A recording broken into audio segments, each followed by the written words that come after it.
Hello दोस्तों, कैसे हैं आप लोग। उम्मीद करता हूं कि सभी अच्छे होंगे। अगर आप हमारे चैनल पर नए हैं तो प्लीज़ चैनल को सब्सक्राइब करें। अगर आपको हमारा सेशन अच्छा लगे तो प्लीज़ सेशन को लाइक कीजिए और अपने दोस्तों के साथ शेयर भी करें। ठीक है, तो चलिए करते हैं आज का सेशन। देखिए, आज का हमारा जो सेशन है वो है जर्नल वाउचर के लिए। जर्नल वाउचर का जो यूज है ना, वो मैं आपको आज के सेशन में बताऊंगा। तो देखिए, लास्ट हमारे जो सेशन थे, हम लोगों ने अकाउंटिंग वाउचर में contra, payment, receipt, purchase, sales, debit note और क्रेडिट नोट, ये अकाउंटिंग वाउचर हमने अपने लास्ट सेशन में हमने किए थे। ठीक है ना। तो आज हम लोग करेंगे जर्नल वाउचर। तो जर्नल वाउचर का जो यूज है ना, वो उसके बारे में मैं आपको बताऊंगा कि इसमें कौन कौन सी एंट्री हम लोग ऐड करते हैं, यानी वाउचर में एंट्री रिकॉर्ड करते हैं। ठीक है ना। तो चलिए करते हैं। देखिए, इस वाउचर में कौन सी एंट्री करते हैं हम लोग।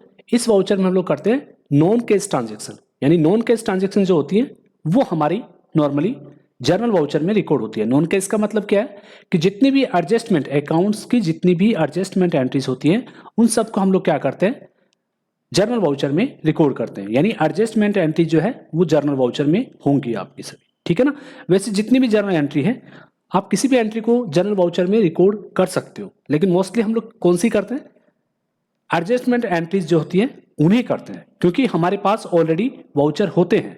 ठीक है ना। यानी हमारे पास बैंक की एंट्री करने के लिए कॉन्ट्रा वाउचर होता है, पेमेंट करने के लिए पेमेंट वाउचर होता है, कैश या चेक रिसीव करने के लिए हमारे पास क्या होता है, रिसिप्ट वाउचर होता है, सेल करने के लिए सेल वाउचर होता है, माल खरीदने के लिए परचेज वाउचर होता है, और परचेज रिटर्न के लिए डेबिट नोट होता है, और सेल्स रिटर्न के लिए क्रेडिट नोट होता है। यानी इन एंट्रीज के लिए हमारे पास क्या होते हैं, अकाउंटिंग वाउचर होते हैं। लेकिन टैली में हमारे पास जितनी भी एडजस्टमेंट एंट्री होती है उन्हें करने के लिए हमारे पास कौन सा होता है, जर्नल वाउचर होता है। यानी हमारी नॉन कैश ट्रांजेक्शन जो भी होती है उन सभी को हम लोग कहाँ रिकॉर्ड करेंगे, जर्नल वाउचर में करेंगे। ठीक है ना। तो इस जर्नल वाउचर को हम लोग एडजस्टमेंट वाउचर भी बोलते हैं। तो ये एडजस्टमेंट जितनी भी एंट्रीज होंगी वो हमारी यहाँ पर जर्नल वाउचर में हम लोग रिकॉर्ड करेंगे। ठीक है ना। तो वो नॉर्मली कौन सी होगी, नॉन कैश ट्रांजेक्शन होंगी, उनको हम लोग करते हैं जर्नल वाउचर में। ठीक है, तो चलिए करते हैं। देखिए, यानी हमारी देखिए यहां पर जर्नल वाउचर जो है वो एडजस्टमेंट के लिए हम यूज करते हैं। जितने भी हमारे एडजस्टमेंट होते हैं, यानी अकाउंट्स में हमारे जो भी एडजस्टमेंट होगा उन सभी के लिए हम लोग क्या करते हैं, जर्नल वाउचर को काम में लेते हैं। तो देखिए करते हैं कुछ एडजस्टमेंट। जैसे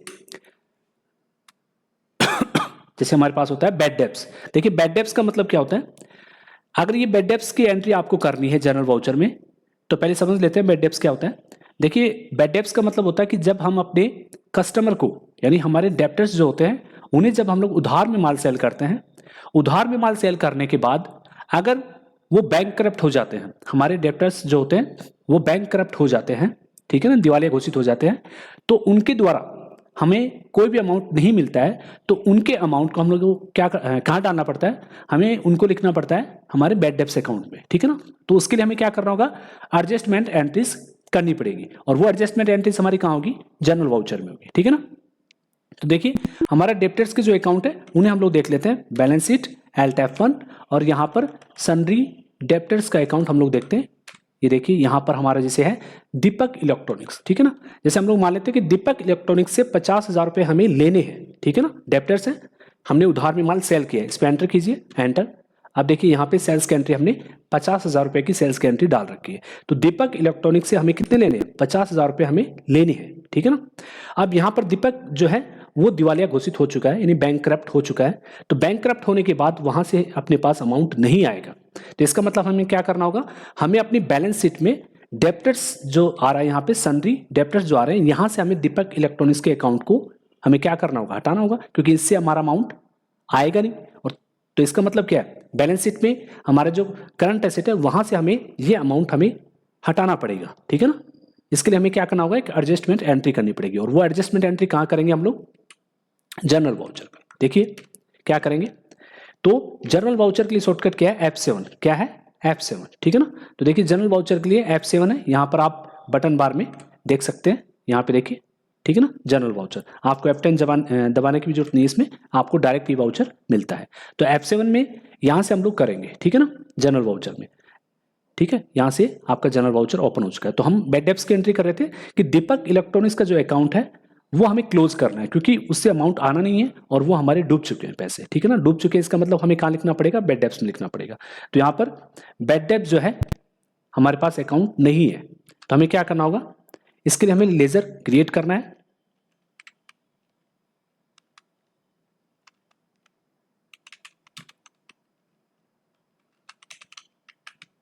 बैड डेब्ट्स, तो यहां पर बैड डेब्ट्स अकाउंट हम लोग बनाएंगे और इसका अंडर ग्रुप जो होगा वो क्या बनेगा, इनडायरेक्ट एक्सपेंसेस। एंटर। देखिए क्या बनेगा, इनडायरेक्ट एक्सपेंसेस, क्योंकि हमारे लिए क्या है, ये लॉस है, ठीक है ना। तो ऐसा इसे हम लोग कहाँ लिखेंगे, बैड डेब्ट्स में लिखेंगे। तो कंट्रोल+A करेंगे। अब यहाँ पे देखिए बैड डेब्ट्स कितना अमाउंट था दीपक का, 50,000 रुपये। यहाँ से देखेंगे 50,000 रुपये, एंटर। और CR किसे करेंगे, हमारे डेप्टर्स अकाउंट यानी दीपक इलेक्ट्रॉनिक्स को। ये देखिए जैसे ही यहाँ पर हम लोग एंट्री करेंगे, इसका अकाउंट जो बैलेंस है, करंट बैलेंस कितना हो गया, 0 हो गया, ठीक है ना।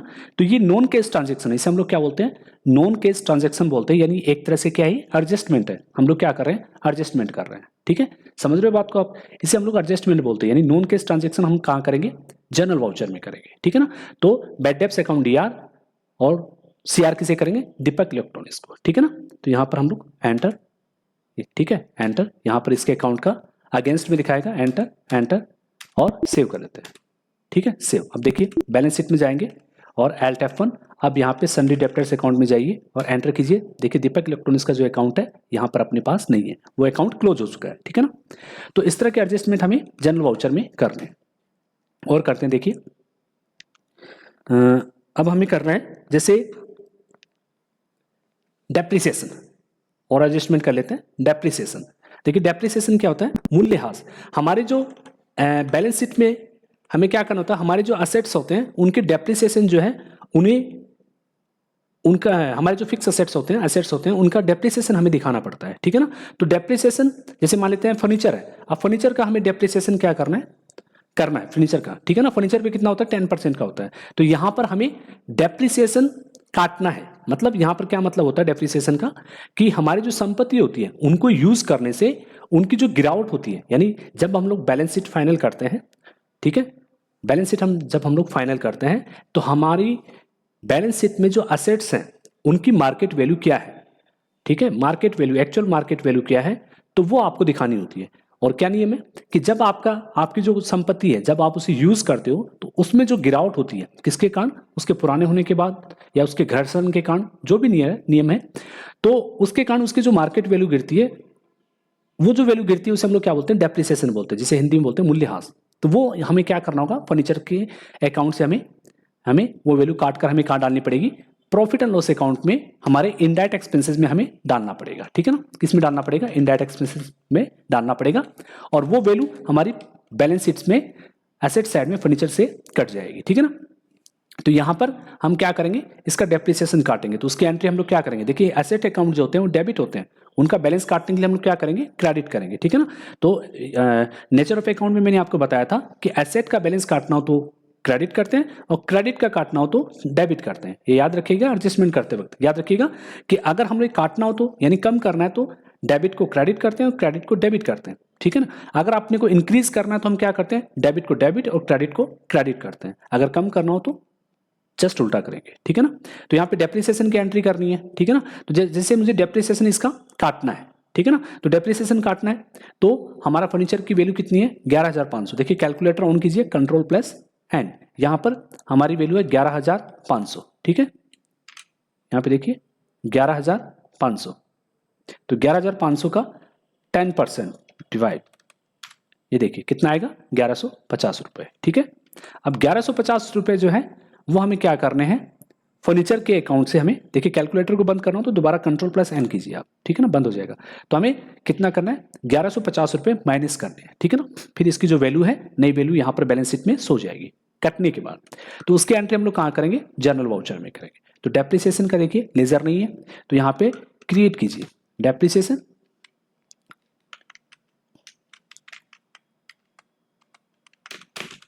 डेप्रिसिएशन का अंडर ग्रुप बनेगा इनडायरेक्ट एक्सपेंसेस, क्योंकि ये हमारे बिजनेस के लिए क्या है, लॉस है, ठीक है ना। कंट्रोल+A, और यहाँ पर अमाउंट डालना है 1,150 रुपये। किसका काटना है हमें, फर्नीचर का, ये देखिए ठीक है ना। और याद रखिएगा ऐसी एंट्री हमें कहाँ कब करनी है, ये एंट्री हमें करनी है फाइनेंशियल ईयर के एंड में, ठीक है ना। फाइनेंशियल ईयर आप मान लीजिए कि आपको क्या करना है 31 मार्च को जब हमारी क्लोजिंग होती है तब हमें ये इस तरह की एडजस्टमेंट एंट्रीज करनी होती है, और वो एंट्री हमें कहाँ करनी होगी, जनरल वाउचर में, ठीक है ना। तो जैसे मैं ये 1 अप्रैल को डाल रहा हूँ तो ये 1 अप्रैल को नहीं डालना है, तो मैंने यहाँ पे अपना डेमो वर्जन है, मैं आपको समझाने के लिए, जनरल वाउचर को समझाने के लिए बता रहा हूँ, ठीक है ना। तो ये हम लोग कब करते हैं, जब हमारा फाइनेंशियल ईयर क्लोज होता है तब इस तरह के एडजस्टमेंट हमें अपने को करना पड़ता है, और वो एडजस्टमेंट हमें कहाँ करना होगा, जनरल वाउचर में करना होगा, ठीक है ना। तो इस तरह की जो एंट्री है ये नॉन केस ट्रांजेक्शन है। देखिए ना तो केस आ रहा है ना जा रहा है, हम क्या कर रहे हैं, एक एडजस्टमेंट कर रहे हैं, तो एडजस्टमेंट कर रहे हैं तो एंट्री कहाँ करनी है, जनरल वाउचर में करनी है, ठीक है। तो सेव कर लेते हैं कंट्रोल ए और करते हैं, देखिए अगली करते हैं।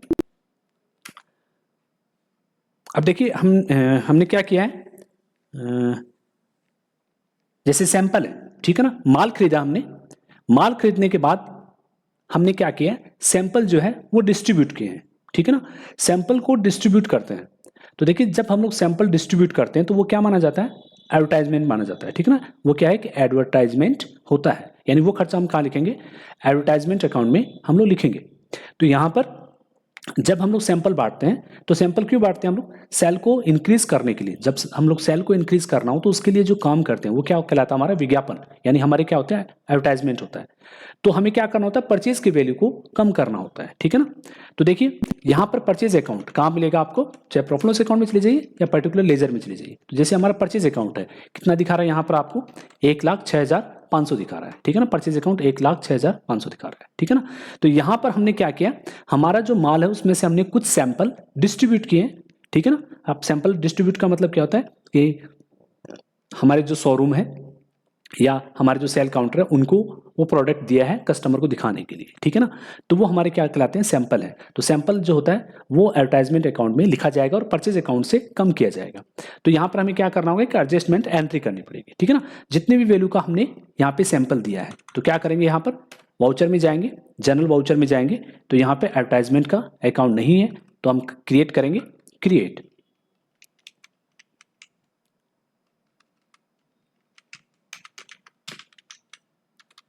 ये भी क्या बनेगा, इनडायरेक्ट एक्सपेंसेस, ठीक है ना। और जैसे कितने के सैंपल बांटे, जैसे हमने 5,000 के सैंपल बांटे हैं, ठीक है ना। तो यहाँ पर 5,000 और क्रेडिट किसे करेंगे, परचेज अकाउंट को, किसे करेंगे, परचेज अकाउंट को, ठीक है। एंटर। ये देखिए ये जो ऑप्शन आ रहा है कि अगर आपको स्टॉक कम करना हो तो यहाँ से स्टॉक कम कर सकते हैं, उसके लिए ऑप्शन आता है, ठीक है ना। तो अभी हम लोग अकाउंटिंग वाउचर करें तो केवल हमें वैल्यू कम करनी है। तो देखिए यहाँ पर नीचे देखिए आपने 5,000 का दिया है तो अपने को यहाँ पर बैलेंस कम दिखा रहा है, ठीक है ना। देखिए ठीक है ना, इसके मेन अकाउंट को जब हम लोग देखेंगे तो आपको यहाँ पर कम दिखाएगा, ठीक है ना। सेव कर लेते हैं, एंटर। तो हम लोग परचेज अकाउंट को क्रेडिट करेंगे। देखिए profit loss account eight F1 यहाँ पर देखिए दिखा रहा है आपको, ठीक है, यहाँ पर आपको दिखा रहा है। तो वो जो 5,000 आपको दिखा रहा है तो टोटल परचेज अकाउंट दिखा रहा था, यहाँ पर आपको क्या दिखा रहा है, टोटल यानी लेस करने के बाद, यहाँ से ये वाला अकाउंट भी लेस करने के बाद और ये वैल्यू लेस करने के बाद, तो यहाँ पर अपने को याद देखिएगा जब हम लोग करंट बैलेंस में देखते हैं तो अपने को इसका दिखाता है, जबकि फाइनल क्या आपका यहाँ पर है। यहाँ पर फाइनल का मतलब है जो भी अंडर ग्रुप आपने यूज कर रखे हैं अकाउंट में उनका फाइनल यहाँ पर होगा, ठीक है ना। ये परचेज अकाउंट है, रिटर्न है, तो ये लेस करने के बाद कितना बचेगा, ये बचेगा। तो यहाँ पर ये आपका कम हो चुका है और जो अमाउंट है वो कहाँ चला गया, देखिए एडवर्टाइजमेंट में 5,000 यहाँ चला गया है, ठीक है ना। प्रॉफिट लॉस अकाउंट में, प्रॉफिट एंड लॉस अकाउंट में ये अपना चला गया है। तो इस तरह के जो एडजस्टमेंट है वो हमें कहाँ करने होते हैं, जनरल वाउचर में करने होते हैं, ठीक है ना। अब इसी तरह कंपनी के मालिक ने क्या किया है, कंपनी से केस की जगह पर उसने माल विड्रॉ कर लिया है, ठीक है ना। यानी कंपनी का मालिक जब पर्सनल यूज के लिए बिजनेस से कैश निकालता है या बैंक से निकालता है या माल निकालता है पर्सनल यूज के लिए या अपने डोमेस्टिक यूज के लिए, तो उसे हम लोग कहाँ लिखते हैं, उसे हम लोग लिखते हैं ड्रॉइंग्स अकाउंट में, ठीक है ना। यानी ड्रॉइंग्स अकाउंट का मतलब क्या हो गया कि आपका जो कैपिटल है उसे हमें कम करना है। तो यहाँ पे कैपिटल कितना है, 3.5 लाख रुपए, और कंपनी के मालिक ने परचेज यानी उस हमारे पास बिजनेस में ऐसा माल है जिसमें से कंपनी के मालिक ने अपने पर्सनल यूज के लिए निकाल लिया है, ठीक है ना। जैसे मान लेते हैं कि यहाँ पे प्रॉफिट लॉस अकाउंट में जाएंगे तो यहाँ पे परचेज अकाउंट कितना दिखा रहा है, 1,01,500। तो यहाँ पर कंपनी के मालिक ने 1,000 रुपये का माल अपने पर्सनल यूज के लिए कहाँ पे ले गया, अपने घर ले गया या अपने लिए उसने खर्च कर लिया है। तो उसे हम लोग कहाँ लिखेंगे, ड्रॉइंग्स अकाउंट में लिखेंगे, और ये क्या माना जाएगा, टोटल कैपिटल से कम माना जाएगा, ठीक है ना। तो इसके लिए हमें एडजस्टमेंट एंट्री करनी पड़ेगी, कहाँ करनी पड़ेगी, देखिए जनरल वाउचर में जाएंगे, इसके लिए अपना बनेगा ड्राइंग्स अकाउंट। तो ड्राइंग्स अकाउंट नहीं है अपने पास में, क्रिएट करते हैं ड्राइंग्स अकाउंट, ड्राइंग्स अकाउंट। तो यहां पर क्या करेंगे, ड्राइंग्स अकाउंट का अंडर ग्रुप बनेगा कैपिटल अकाउंट। क्या बनेगा, कैपिटल अकाउंट, ठीक है ना, क्योंकि ड्राइंग्स जो होता है वो किससे कम माना जाएगा, कैपिटल अकाउंट से। जैसे हम लोग ड्राइंग्स अकाउंट को डेबिट करेंगे तो टोटल जो कैपिटल है उसमें से ये अमाउंट विड्रॉ जो हमने किया है, यानी पर्सनल यूज के लिए कंपनी के मालिक ने जो निकाला है वो वैल्यू कम हो जाएगी, ठीक है ना। अब यहाँ पर जैसे 1000 रुपये का माल निकाला है, कहाँ से निकाला है, परचेज अकाउंट, यानी माल निकाला। तो याद रखिएगा माल निकाला है तो आप क्या करोगे, परचेज अकाउंट, ठीक है ना। और अगर यहाँ पर आपका क्या निकाला है, कैश निकाला, तब हम लोग क्या करेंगे, कैश अकाउंट। अगर बैंक से निकाला तो क्या करते हैं हम लोग, बैंक अकाउंट करते हैं। तब वो कहाँ एंट्री होगी, वो पेमेंट में होगी, ठीक है ना। कैश या बैंक आएगा तो एंट्री कहाँ करेंगे हम लोग, पेमेंट में कर देंगे, उसके लिए पेमेंट वाउचर होता है। लेकिन यहाँ पर माल निकाला तो उसके लिए हमारे पास क्या होगा, परचेज वाउचर होगा, ठीक है ना, सॉरी जनरल वाउचर होगा। तो यहाँ पर हमें माल निकालेंगे तो कौन सा लेंगे, परचेज अकाउंट लेंगे। और एडजस्टमेंट कर रहे हैं, इसका मतलब हमारे पास कौन सा वाउचर होता है, एडजस्टमेंट के लिए जनरल वाउचर होता है, ठीक है ना। ये देखिए एडजस्टमेंट हो गया। तो नॉन कैश ट्रांजेक्शन है, किसी को भी हमने कैश या बैंक को नहीं लिया है, इसलिए से हम लोग क्या बोलते हैं, नॉन कैश ट्रांजेक्शन बोलते हैं। नॉन कैश ट्रांजेक्शन जो होती है वो जनरल वाउचर में होती है, यानी एडजस्टमेंट एंट्रीज हमें करनी होती है, ठीक है ना।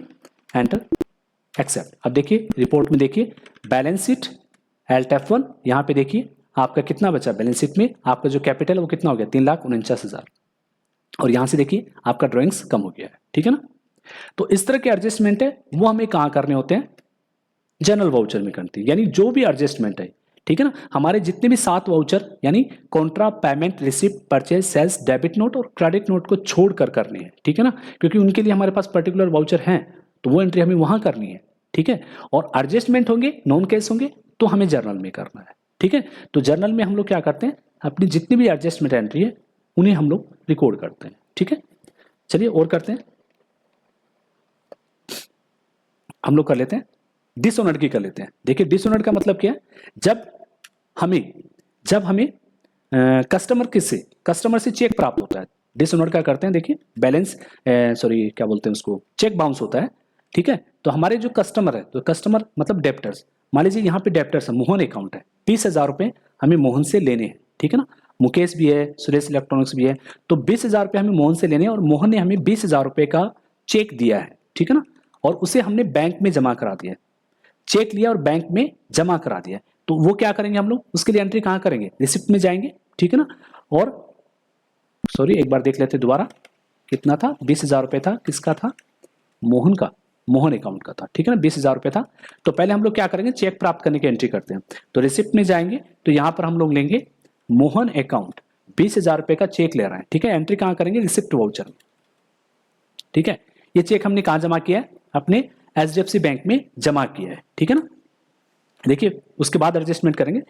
पहले हमें ये करना है कि हमने चेक ले लिया मोहन से, कितने का, 20,000 रुपये का हमने चेक लिया मोहन से, तो मोहन का अकाउंट क्या हो गया, 0 हो गया यहाँ पर, ठीक है ना। और इस चेक को हमने कहाँ कर दिया, HDFC बैंक में जमा कर दिया है। तो सेव कर लेते हैं, ठीक है, एंटर एंटर एंटर, एक्सेप्ट, यानी चेक हमारा बैंक में जमा हो चुका है, यानी HDFC बैंक में जमा हो चुका है।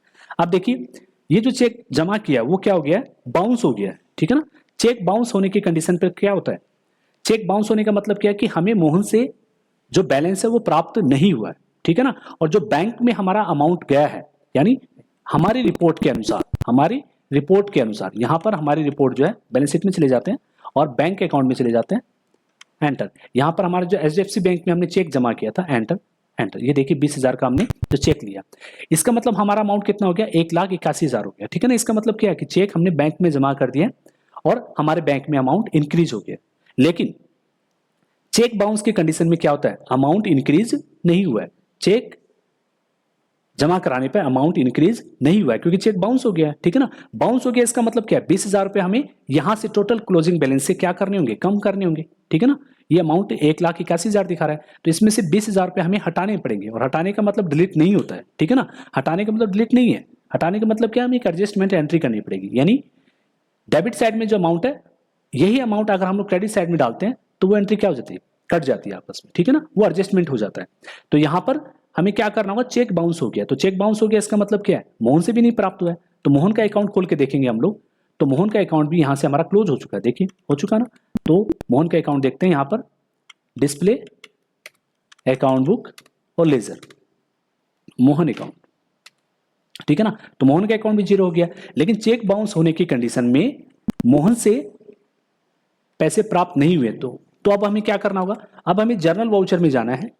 इसके लिए हमें एडजस्टमेंट एंट्री करनी पड़ेगी, ठीक है ना, एडजस्टमेंट एंट्री हमें रिकॉर्ड करनी पड़ेगी। तो क्या करना होगा, हमने मोहन के अकाउंट को क्रेडिट किया था, तो अब हम उसे क्या करेंगे, वापस डेबिट कर देते हैं, ताकि उसका जो अमाउंट बैलेंस है, यानी पहले की जो कंडीशन स्थिति थी वो वापस हो जाएगी। मतलब बैंक अकाउंट में हमने ज्यादा इंक्रीज कर दिया था, चेक बाउंस होने के बाद उसे वहां से काटना है और वो अमाउंट हमें वापस कहाँ डालना है, मोहन के अकाउंट में डालना है, क्योंकि वो अमाउंट हमारा जीरो हो चुका है जबकि चेक बाउंस हो चुका है, तो हमें पैसे मिले नहीं है। तो इसके लिए हम क्या करेंगे, जो अपना मोहन अकाउंट है उसको डेबिट कर लेते हैं वापस। देखिए यहाँ पर दिखा रहा है करंट बैलेंस दिखा रहा है जीरो, तो यहाँ पर क्या करते हैं 20,000 रुपए, और यहाँ पर क्या करेंगे HDFC बैंक से निकाल लेंगे। ये देखिए जैसे HDFC बैंक से निकालेंगे यहाँ पर देखिए करंट बैलेंस जो है वो कम हो जाएगा, ठीक है ना, हो गया ना।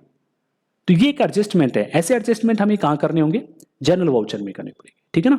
तो जितने भी एडजस्टमेंट है वो इसी तरह से हमें एडजस्ट करने होंगे, और उसके लिए हमारे पास पर्टिकुलर वाउचर कौन सा होता है, जनरल वाउचर होता है, ठीक है ना। एंटर एंटर एंटर एक्सेप्ट, ठीक है। अब रिपोर्ट देखिए, दोबारा स्केप करके पीछे आइए, बैलेंस शीट में चले जाते हैं, Alt F1, यहाँ से देखिए डेप्टर्स अकाउंट। अब देखिए दोबारा मोहन का अकाउंट दोबारा डेबिट हो गया, और बैंक अकाउंट में जब जाएंगे तो बैंक अकाउंट HDFC बैंक में ये अमाउंट हमारा क्या हो गया, कट गया। देखिए यहाँ पर रिसिप्ट था फिर जर्नल में चला गया, देखिए आपस में कट गया, जितना डेबिट में उतना क्रेडिट में है, तो ये बैलेंस क्या हो गया, कट गया। यहाँ से कटने के बाद हमारा जो करंट बैलेंस था यानी क्लोजिंग बैलेंस है वो हमारा क्या हो गया, यहाँ से कम हो गया है, ठीक है ना। तो इस तरह से एडजस्टमेंट एंट्री जो है वो हमें कहाँ करनी होगी, जनरल वाउचर में करनी होगी, ठीक है ना। ये एडजस्टमेंट हमारे अकाउंट के एडजस्टमेंट जितने भी होते हैं उन सभी को हमें कहाँ करना होता है, जनरल वाउचर में करना होता है, ठीक है। और करते हैं, अब देखिए जैसे बैलेंस शीट हम लोग फाइनल करते हैं। अब देखिए जैसे अपना एक्सपेंसेस है, मान लीजिए सैलरी जो है, मार्च की जो सैलरी है वो हम पे कहाँ करेंगे, अप्रैल में पे करेंगे, ठीक है ना। मार्च की जो सैलरी है, हमारा जो क्लोजिंग होता है मार्च में, उस महीने की जो सैलरी है उसे हम लोग पेमेंट कब करेंगे, 1 अप्रैल को करेंगे, ठीक है ना। तो जिस महीने का खर्चा होता है उसी महीने हमें उसे क्या करना होता है, लिखना पड़ता है। तो हम क्या करेंगे, इसके लिए हमें एक एंट्री डालनी पड़ेगी, ठीक है ना, एंट्री डालनी पड़ेगी, क्योंकि हमारी जो सैलरी है वो हमारी जिस महीने की है उस महीने ही हमें लिखनी पड़ेगी। तो यहाँ पर हमें उसे क्या करना होगा, लेना पड़ेगा यहाँ पे, ठीक है ना। तो हमें क्या करना होगा, और हमारी जो सैलरी बकाया है उसे हमें कहाँ दिखाना पड़ेगा, बैलेंस शीट में करंट लायबिलिटीज में हमें दिखाना पड़ेगा। इसके लिए हमें एक एंट्री करनी पड़ेगी, एडजस्टमेंट एंट्री, ठीक है ना। समझ रहे हो मैं क्या बता रहा हूँ, कि अगर आपका मार्च एंडिंग है, मार्च एंडिंग में आपको अकाउंट क्या करने हैं, आपका जो क्लोजिंग होती है तब आपकी सैलरी बची हुई है, वो सैलरी जो बची हुई है, कोई भी हो सकता है एक्सपेंसेस, याद रखिएगा, सैलरी हो सकता है, रेंट हो सकता है, इस तरह के कोई भी एक्सपेंसेस हो सकता है जो आपका पेंडिंग है, ठीक है, जिसका हम लोग पेमेंट कहाँ करेंगे, अप्रैल में करेंगे। लेकिन आपको मार्च का है तो मार्च में करना पड़ेगा बुक, ठीक है ना। अगर आप 1 अप्रैल को करोगे तो फाइनेंशियल ईयर कौन सा हो गया, नेक्स्ट फाइनेंशियल ईयर हो गया। तो आपको क्या करना है, करंट फाइनेंशियल ईयर जो चल रहा है आपका, उसी में वो आपको दिखाना है, वो खर्चे आपको दिखाने हैं। तो इसके लिए आपको एक एडजस्टमेंट एंट्री करनी पड़ेगी, और वो कहाँ करेंगे, जनरल वाउचर में, ठीक है ना। तो क्या करेंगे इसके लिए हम लोग, जैसे हमारी सैलरी है, जैसे 25,000 रुपये हमें स्टाफ की सैलरी पेमेंट करनी है, तो यहाँ पे 25,000 रुपये करेंगे। और क्रेडिट किसे करेंगे, आउटस्टैंडिंग सैलरी। देखिए आउटस्टैंडिंग सैलरी का लेजर नहीं है, तो यहाँ पर क्या करेंगे, क्रिएट, यहाँ पे करेंगे आउटस्टैंडिंग सैलरी। यहाँ पे अंडर ग्रुप बनेगा करंट लायबिलिटीज, क्या बनाएंगे, करंट लायबिलिटीज, ठीक है ना, ये बना दिया करंट लायबिलिटीज। तो ये एडजस्टमेंट है। तो यहाँ पर इसका मतलब क्या, हमने सैलरी देनी है तो प्रॉफिट लॉस अकाउंट में सैलरी चली जाएगी, और बैलेंस शीट में क्या दिखा देगा अपने को, लायबिलिटी साइड में दिखा देगा कि 25,000 रुपये हमें बकाया रखने हैं।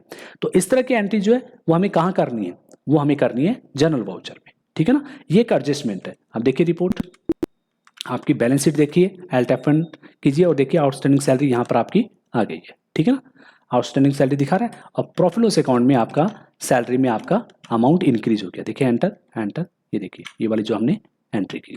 तो इस तरह की एडजस्टमेंट है। देखिए पेमेंट नहीं किया, हमारा पेंडिंग है, तब ये क्या हो गया, नॉन कैश ट्रांजैक्शन हो गई। तो नॉन कैश ट्रांजैक्शन जितनी भी है वो हमें कहाँ करनी है, जनरल वाउचर में करनी है, ठीक है ना। तो इस तरह से जनरल वाउचर जो एडजस्टमेंट जितनी भी एंट्री होती है, देखिए बहुत सारी एंट्रीज होती हैं। एडजस्टमेंट कैसे भी हो सकता है, ठीक है ना, एडजस्टमेंट कैसे भी हो सकता है। तो वो एंट्रीज जो है वो आपको कहाँ करनी है, जनरल में करनी है, ठीक है ना। सिंपल सी बात याद रखनी है कि हमारे पास contra payment receipt, purchase, sales, debit note और क्रेडिट नोट को छोड़कर, इन वाउचर को छोड़कर बाकी जितनी भी एंट्री है उन सभी एंट्री को हमें कहाँ करना है, जनरल वाउचर में करना है, और वो हमारी होगी नॉन कैश ट्रांजैक्शन होगी, उन्हें हमें जनरल वाउचर में करना है, ठीक है ना।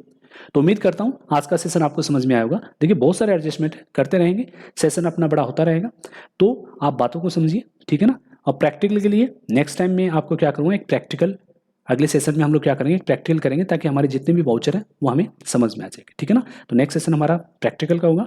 उम्मीद करता हूँ कि आज का सेशन आपको समझ में आया होगा, ठीक है।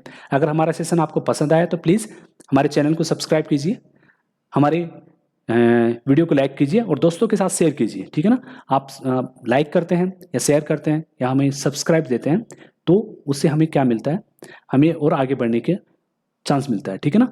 तो उम्मीद करता हूँ कि आज का सेशन आपको पसंद आया होगा। तो मिलते हैं अगले सेशन में एक प्रैक्टिकल क्वेश्चन के साथ में। Thank you.